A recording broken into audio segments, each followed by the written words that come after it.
I was born in Paris, grew up there, and grew up skiing in the Alps. In the 70s, I was on the Yale ski team. After college, Lisa was working in New York as an editor for magazines when she heard about a job opening at Ski Magazine. And I loved to ski, and that was just a dream job. We did 200 and 300 page issues. We did 6 issues a year. And it was just a wonderful introduction to long-form journalism because we had the space to do beautiful, lengthy, investigative stories. We told stories about the characters in ski towns. We told stories about Glenn Plake's adventures, about the Deloriers. It was a really, really fun time. And I got to ski all over the world and write about it. I fell in love with Vermont. This was the 90s and ski towns were really changing. When I came to Stowe, I found that old ski town vibe that I loved.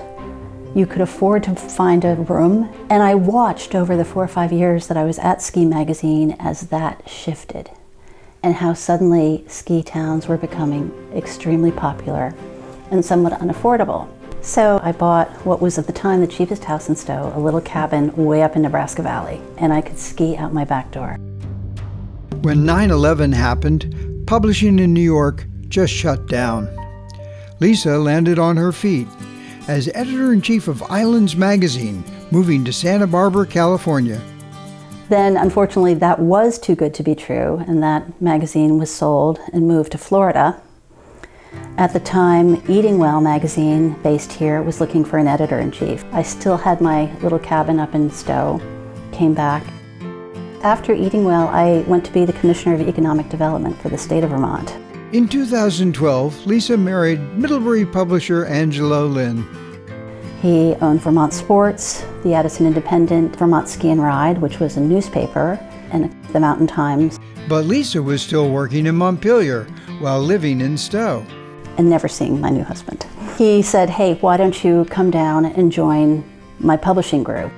I agreed on the condition that we make Vermont Ski and Ride into a glossy magazine. There are 22 ski areas in Vermont and about 20 Nordic areas. We have the 3rd highest number of skier visits of any state in the country.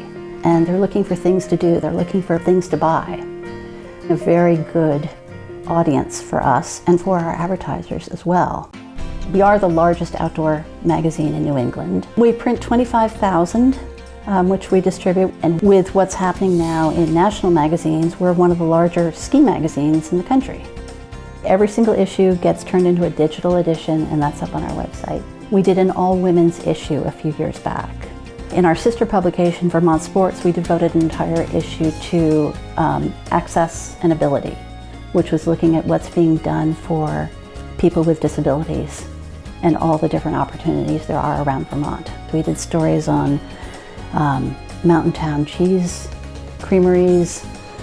We've done more investigative pieces about the housing shortage in ski towns. I did a 5,000-word story on small, tiny community ski areas and how they are both vanishing and coming back, and what they meant to the towns and the people there. That truly is where you see the spirit of skiing still alive. I still backcountry ski right out my back door. I always wanted to be a ski bum, so working for a ski publication was the next best thing.